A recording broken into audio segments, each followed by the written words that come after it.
చాలా బాగుందండి ఈ గవర్నమెంట్ ఇప్పుడు. గతంలో ఎలా ఉంది బాబోయ్ ఏం చెప్పాలంటే అర్థం అవట్లేదు కానీ మరి ఆ పరిపాలన మాత్రం మళ్ళీ జీవితంలో మాకు వద్దండి. మళ్ళీ ఆయన రాకూడదు, ఆ ప్రభుత్వం రాకూడదు. అంటే ఇప్పుడు వైసీపీ అంటారు గవర్నమెంట్ వచ్చిన తర్వాత ఇచ్చిన హామీలు ఇంకా అమలు చేయలేదు, అది ఇదన్నమాట. ఇప్పుడు వచ్చిన ఎన్నెలు లేదండి, ఎప్పుడు ఎమ్మడే చేస్తారండి.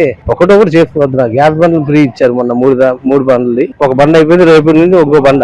ఇంటి పట్టాలు అనుకో అన్నారు, సొంత ఇంటి పట్టాలు ఇస్తారు, అది ఇప్పుడు రన్నింగ్ లో జరుగుతుంది. ఈ గవర్నమెంట్ ఏమి చేయట్లేదు, హామీలు ఇంకా అమలు చేయలేదు, రాష్ట్రంలో కక్ష సాధింపులు చేస్తున్నారు, తప్పుడు కేసులు పెట్టి అరెస్ట్ చేస్తున్నారు, అది ఇదని మాట్లాడుతున్నారు.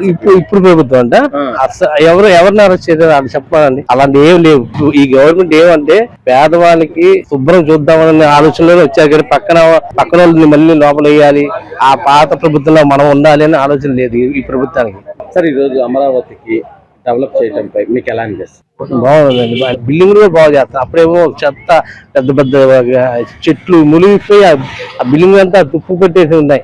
ఇప్పుడే శుభ్రంగా సున్నాలు కింద లేతున్నాయి. కక్ష సాధింపు ఇస్తున్నారు, రెడ్ బుక్ పరిపాలన సాగుతుంది. లేదు అవన్నీ ఉత్తి మాటలు అవన్నీ అలా ఏం జరగట్లా. కక్ష సాధింపు ఏమి లేదు. ఎవరు తప్పు చేస్తే వాళ్ళు పోలీసు వాళ్ళు చూసుకుని చేస్తున్నారే కానీ మేము ఆ పలానా ఆయన చేయమని చెప్తే మాత్రం చేయట్లే ఎవరు.